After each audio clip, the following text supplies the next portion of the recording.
Ah,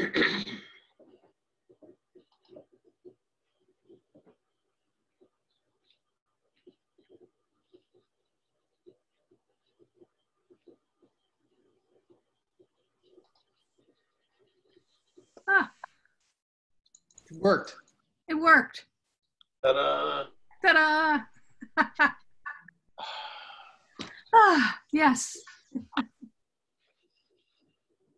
Oh, Daughter was here this evening, so it's like always, oh, tech mom, you actually were able to do it. And I didn't have to call the grandkids. Well, she works in high tech, and so it's always, oh, please, mom, come on. I even ask them sometimes for a Christmas present, will you just give me so many hours in which you will not sigh? Oh, yes. Or roll your eyes. Don't roll your eyes. Don't sigh. Don't make me feel like I'm a 2-year-old. Just give me those free hours. That's all I want for Christmas this year. Yeah, well, probably Joe.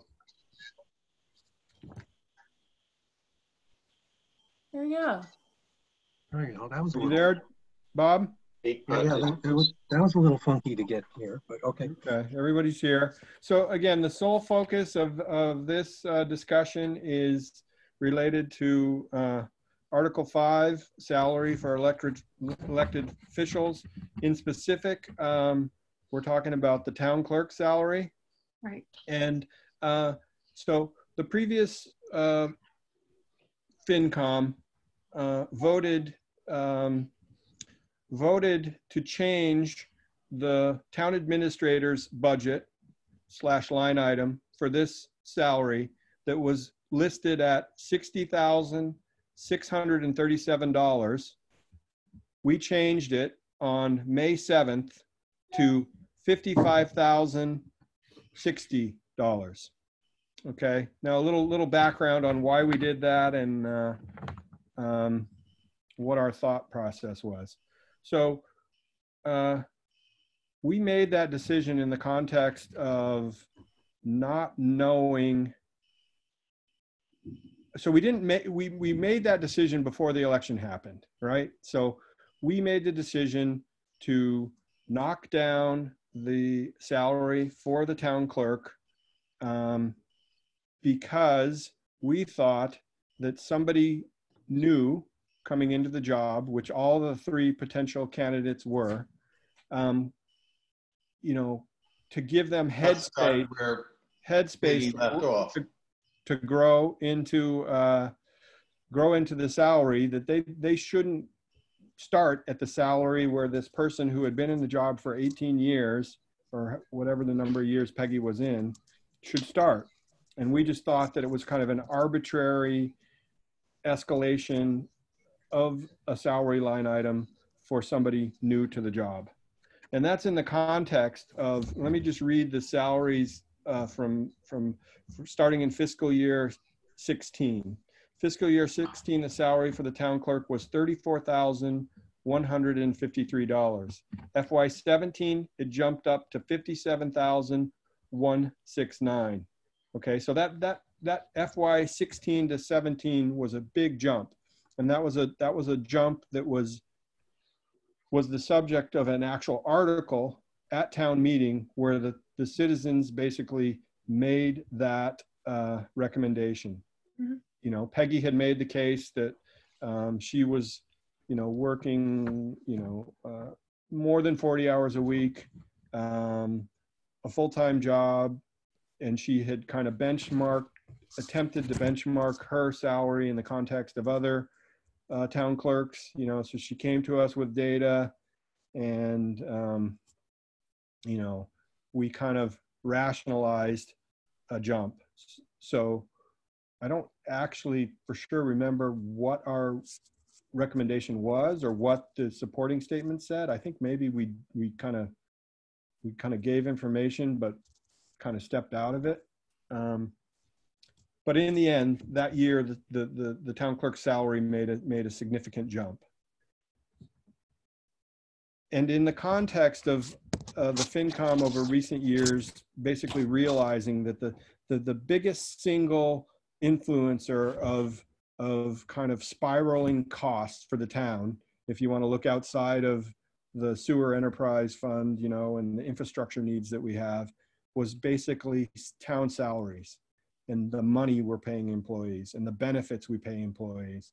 And so we had kind of had a recent mindset that, you know, at every possible juncture, make a measured kind of tamping down of those numbers. So that's all the background. Now let's fast forward to the conversation we had with Diane, and her speaking to the fact that she felt it was very unfair for us to kind of, for her to run for a job or a position where she thought the salary was, you know, in the ballpark of $60,000, and to have it knocked down, you know, roughly 10% to 55. In the face of that conversation, you know, I kind of personally, you know, would be willing to reconsider this line item. Again, it has the appearances, since the change happened, she could rationalize or kind of believe that it happened after she was, you know, elected. Even though there's a date that says we made the change before, it kind of looks, you know, it looks almost punitive or petty. I don't think that's true at all, John. Our minutes very clearly state when we made that decision, and there was a lot of discussion. And when we talk about the fact that you're right, salaries is the #1 rising cost in a town whose income is going down, and there's very little revenue. So we did a lot of soul searching. We have police, we have fire people, everybody wants more money. And the fact that this new person was coming in, brand new to the position, doesn't mean that we should provide that same salary as someone who's been there for, you know, some 15 years. So I don't think there's any, I'm looking for the right word. I don't think there's any, it doesn't presuppose that this is punitive in any kind of way. It's a brand new hire. Brand new hires don't come in at the same rate as someone who's been here a long time. Not in any business. My understanding, though, is that, and I think, I hear you, Judy, and I totally get it, and I wasn't part of those deliberations. And I'm sure that they were very serious deliberations, and that the overall budget question about town salaries is absolutely, yes. So my 2 points or thoughts, and this goes with what you said, John, is that she thought, right? Is there a rational sense in which she thought the salary was at 60 when she ran for this office? Is that rational? Yeah, I mean, if she looked back in the book and said, oh, what did the town, you know, if she looked at the salary classification plan for last year in 2019, she'd look and say, what's the... she would have seen 60. She would have seen the, you know, 59, you know, whatever it is. Yeah, essentially close to 60. Those are all like with 2% raises. So right. So I do understand from her point of view that that's what she thought the salary was going to be. And it was a surprise, shock. It was a surprise to find out that that wasn't the salary that she thought she was going to be getting. The other issue that she raised, so I do understand that. The other issue that she raised that I also understand, I don't know, I don't have the numbers, is that she did some research on what town clerks in other nearby towns. And of course, those towns are larger because we're the smallest town in the state. You know, but she did some research on what other town clerks were making, right? Didn't she say something like that? she said that, yes. I think we did that at the time as well. But we went through, I think the information we pulled up was for the state of Massachusetts, not just in these areas, and got a range. And the $5,000 decrease certainly fit within that range. Now, my question is, when she was voted in, was salary discussed as she signed on the dotted line, let's say? That's the question I have, exactly. Because I mean, the other thing that frankly I took exception to was the way she brought that to our attention, which I took as an attack to the finance committee. I thought it was inappropriate. I thought it showed her immaturity in the job, and in no way it reflected that she should get the extra money. That's something that you grow into, but I thought that there was definitely some growth there that needed to happen. Right. I have a And question for the group. John, when the town voted to increase the salary back in 2017, what was the number the town voted for? 57,169. How does that sound for a new number?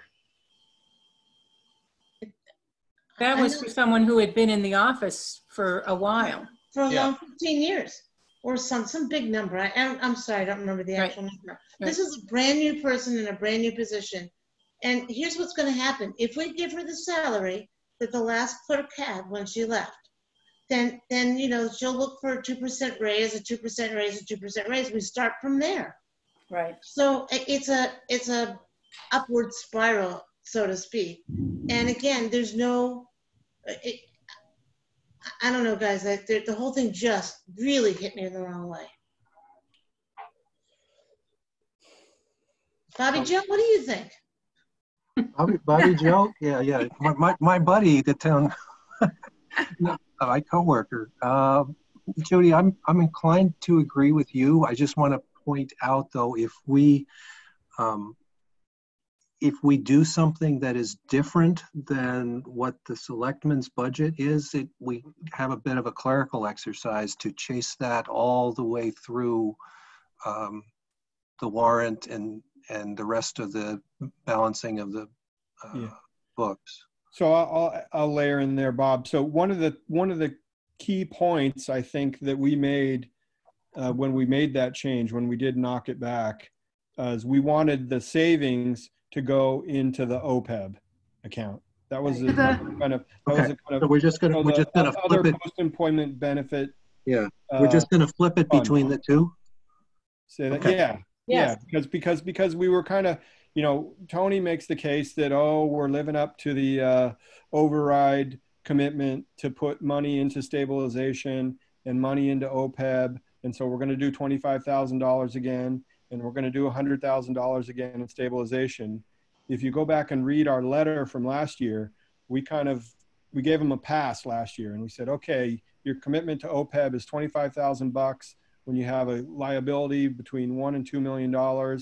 It's kind of a peanut token gesture. So we'll give you the token gesture this year, but we expect, and it's literally said that way in our letter, we expect significantly more to be added to the OPEB account in the years to come. So now this year he comes back and says, here's your 25 again. And we say, wait a minute, you know, it wasn't 25, it was more than 25, you know. So it was kind of a way to send a message to him as well that we're paying attention to the OPEB liability and, you know, want to see tangible progress in addressing that.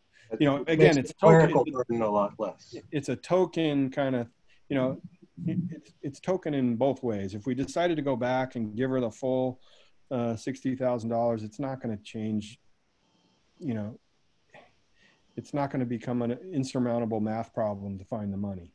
Whether we, you know, take it back from OPEB or tell Deb to go find it somewhere else, you know, at this juncture, the timing is an issue, but it also, I'm sorry, John, I was just going to, it also sets a precedent that anybody who's unhappy with their salary can come to a public meeting and complain mightily.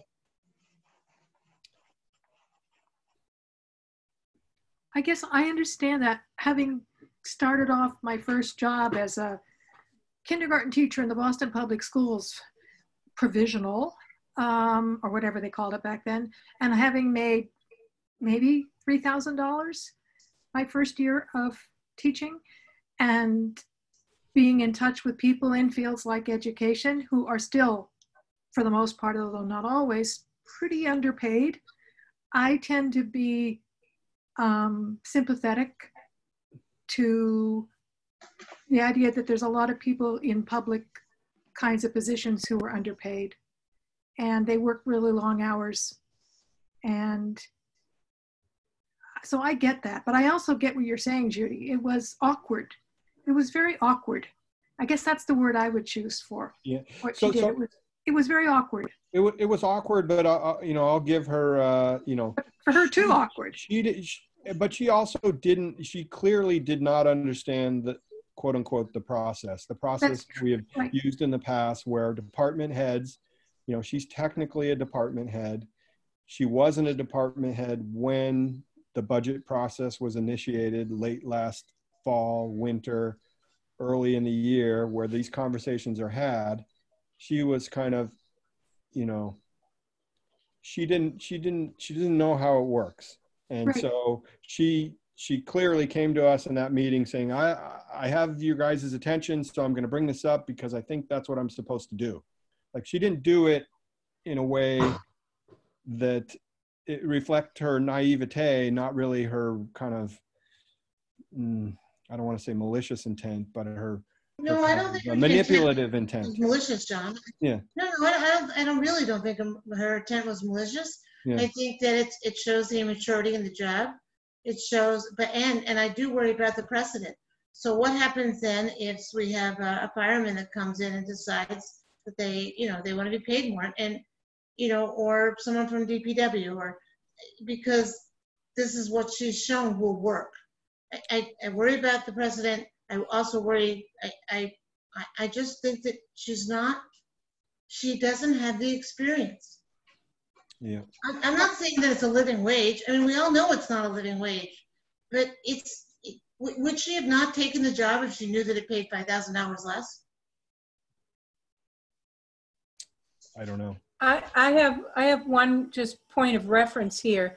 I'm looking through, I'm not seeing, and I'll look through again, that when we actually voted Article 5.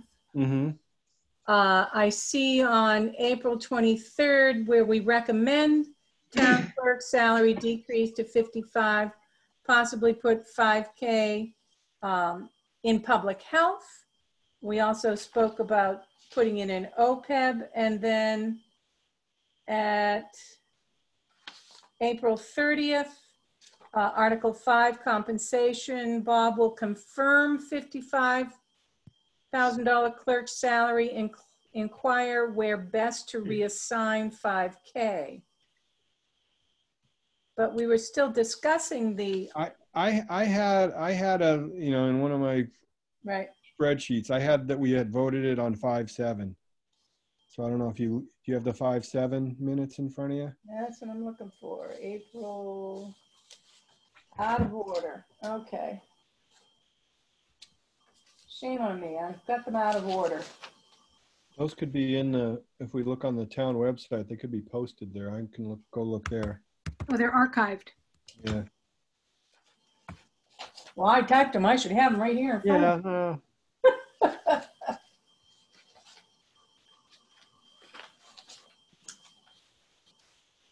All right. Well, I'll continue to look for those. Yeah. If you've got it that it was May 7th, then I'm That's sure. what I had, but who knows? I could I have. jumped from April 30th to May 12th in my order, so I haven't put something in order here. All right. Thank you. Yeah. Judy, to respond to your comment, the people who you brought up, those are all unionized, right? Their contracts are made through union salary contracting, right? They are. That's true, but it doesn't in any way, it won't dissuade them from coming up and saying, And trying is what you're saying. Yeah. It's a bad precedent. But I think I think it was bad precedent in the forum that it happened and in the timing. But I think we sit down with the chief of police, and we've sat down with the fire chief in the past, and we pick through their budget, and we nitpick on their overtime numbers, or want to understand things. We want to understand, their stipends, and I can't think of a time where we've gone in and changed an overtime line item, but we ask questions about it. So we do have discussions with department heads on elements of compensation. So I mean, I think I'm not as concerned about about the precedence issue. If the, Yeah, and I also think that the town clerk is, you know, there's, I don't, how many, you know, there's 4 people listed on the salary and classification plan for elected employees: the selectman, the constable, the assistant assessors, and then the town clerk, right? So all of those people in theory answer to the people, you know. So who other than the finance committee are they supposed to go to? I mean, they're supposed to, we in the past have had them go through Tony, through the town administrator, because he's the master umbrella keeper of the omnibus. But it's not completely unreasonable to think that the town clerk should come to the finance committee, who is in, you know, in one proxy, a representative of the people, to have that conversation. I'm just throwing that out there. I don't know that I 100% feel that way. I'm just throwing it out there. And another perspective, Judy, and I'm torn by this. So I'm really hearing you and torn. Another way of looking at it is that we're starting off a relationship with her, and we're hoping that this is, you know, going to be a good relationship going forward. We know that she's going to be working very hard. So you can think about it as saying to her, we want to give you a vote of confidence. We know that this was hard for you to bring to us. We know that based on what John just said, it wasn't totally clear how to do this. And so we're kind of giving you the benefit of the doubt. I don't know if I've phrased that correctly, but that's a different way of looking at it, right? I don't know if I'm not saying that that's what I believe, but I'm saying that that is another perspective on it. Of course, and if there's some opportunity for her to understand you know, how that works, but it doesn't mean that I want to give her the extra money. No, I get that. I get Okay. that. I get that there's some lesson to be learned there, sure. Yeah, that's what I'm saying. Process. Yeah, Process. totally. Process. And just for the record, I did find the May 7th and we did vote to recommend the 55. Okay.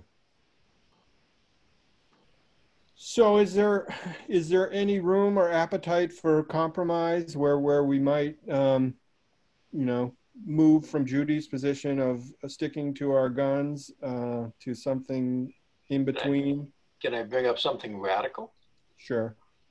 Somewhere on this, I saw an ERP system under consideration in this year's warrants.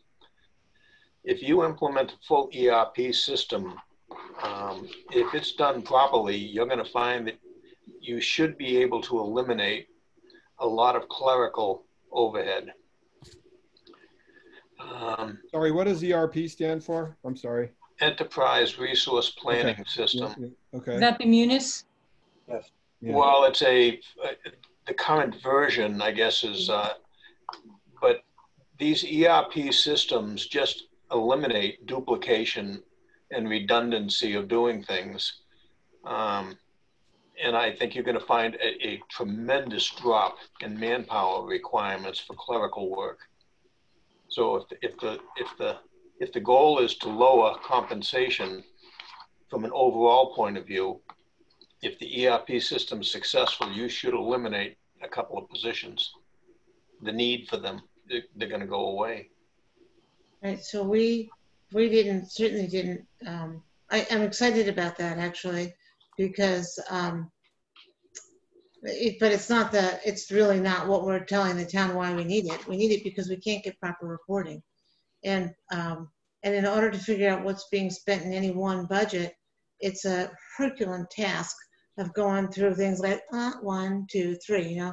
So this should really help. You're exactly right. It should take a lot less time.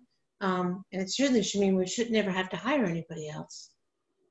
Well, they all come with drill down technology. So if you pointed a line on a financial statement and you double click on it, it will drill down right from this composite number and give you all the detail backing it up. And you should be able to go down 3 or 4 levels because they're multi-dimensional accounting systems.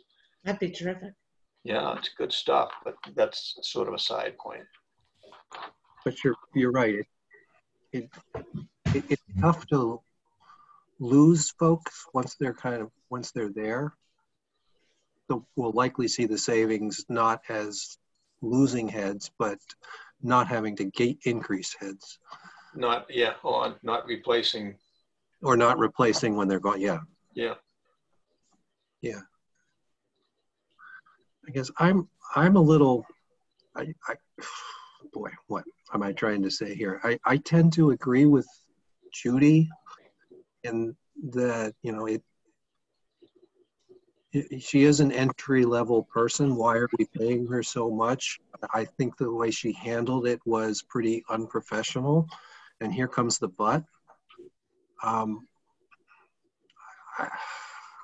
guess I don't see the point.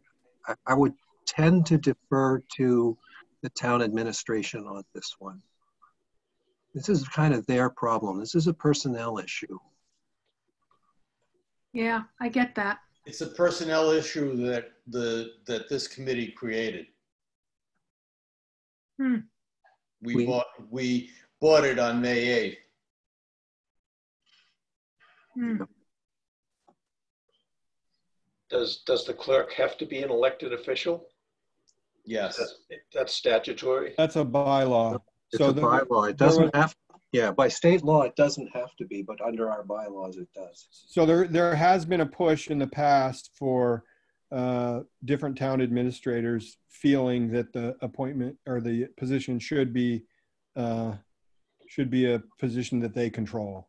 But then the counter argument to that is that in the kind of wide spectrum of different town administrator dynamics and issues we've had in the past, it's always good to have somebody in town hall who's independent of the town administrator. Yes. And the clerk is, fills that bucket. They don't answer to the town administrator. So if there's funny stuff going on and they see it and they know it, then they're kind of free to kind of, they're not under the thumb. So there's been different I can see that arguments for that. And, Peggy vociferously made the argument in the past that, I answer to the people, I work for the people, it's kind of it's in my job and it's in my kind of inherent, phenotype, my profile. Right, but then itself lends a different problem, right? Because then there's very little solidarity and there's always a divide. Right. And as a town administrator is trying to build a working team, it's sometimes very difficult. Yep. I mean, however, a beginning employee should not come in at the last employee's salary, I think. Yeah. I mean, Diane made the case of how hard she works, and she works more than 40 hours and how difficult it is. And, but the bottom line is that town clerk can set their own hours. They can work whenever they want. I mean, she could say, I choose to work 3 days a week, 4 hours a day.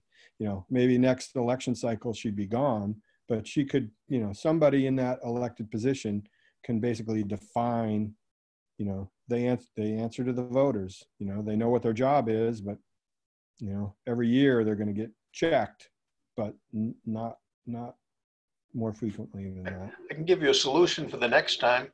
Yeah. If you get 3 candidates running for clerk, type up 3 offer letters and have them sign them before the election. Should you win the election, this is what you're getting paid. Yeah. See, I do think that the issue of lack of clarity was real. That she went back and looked at what the salary was, and it looked like 50. It looked like close to 60. I mean, I do trust her that's what happened. She must have found out when the first paycheck came through. Exactly. No, yeah. So there wasn't clarity in the process on our side either. It sounds as if I wasn't here. I mean, it's not our position. It's not really, other than set salary, it's not our position to do anything with that office or in any way talk to anybody about their salary. That really is something I think Tony should have handled. Yeah, I hear you. I described my first couple of weeks on this like taking a fire hose and cranking it wide open, and it's just all flying. So I can empathize with her. Yeah. And I am up to some sort of compromise since I don't have any skin in this. Just I'm So with I'm you, trying- absolutely. I'm comfortable as well for this Yeah. same reason.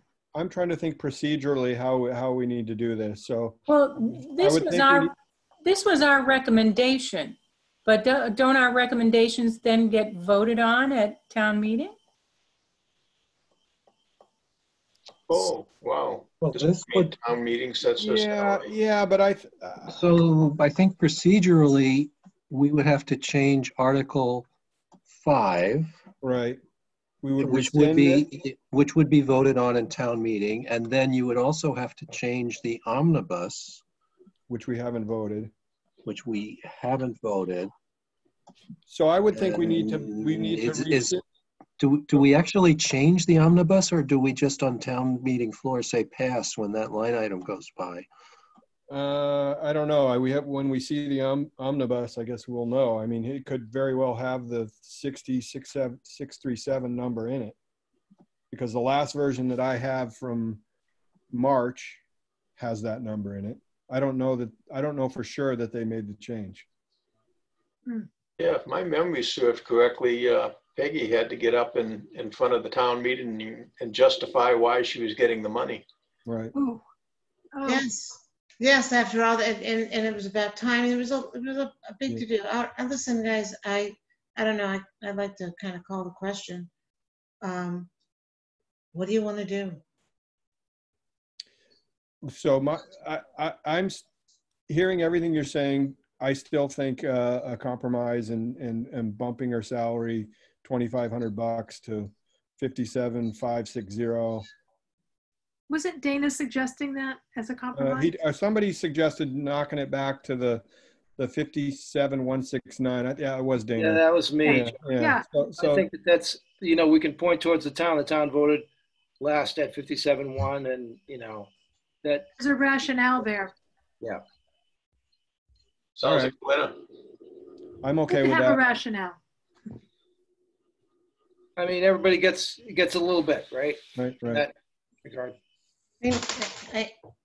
I'm not in favor of that for the two reasons. It's an entry-level position, and because I think it sets a bad precedent, and because we agreed that whatever what the previous board voted on would stay. In this case, we're going against that. So I guess that's three reasons. So I won't vote for that. Would somebody still like to make that motion? I'll make the motion that I would like to have the compromise at, what is it, 57? What is the actual number? 57,169 is the FY17 number. So I would like to have the compromise be to 57,169 with the rationale that that was the 2017 number that the town voted on, and that this is a starting position.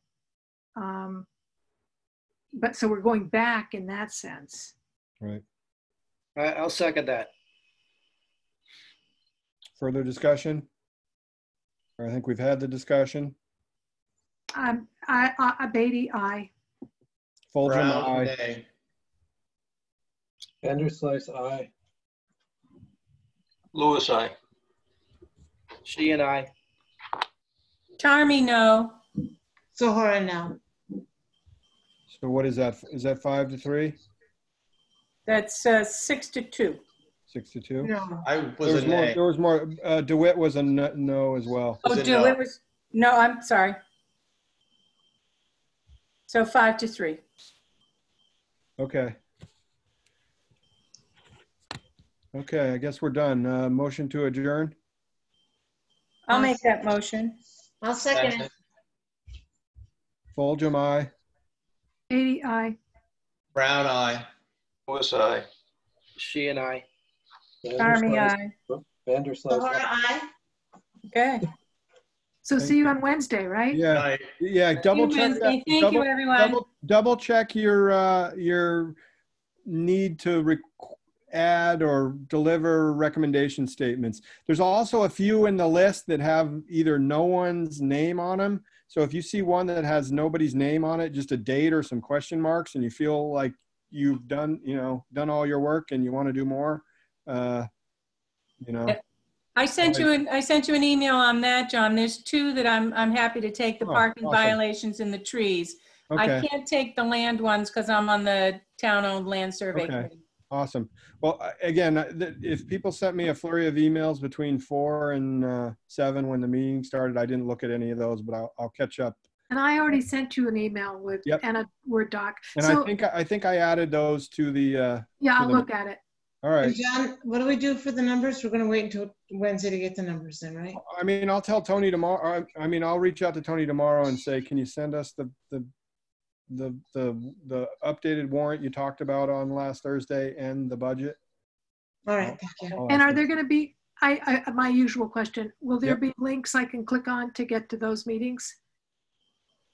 They're in that email. So the Wednesday meeting is already in there? Should already be in there. Okay. And Bob's going to set up the Thursday meeting, but the Wednesday Excellent. should be in the email that I sent you. If it's not clear.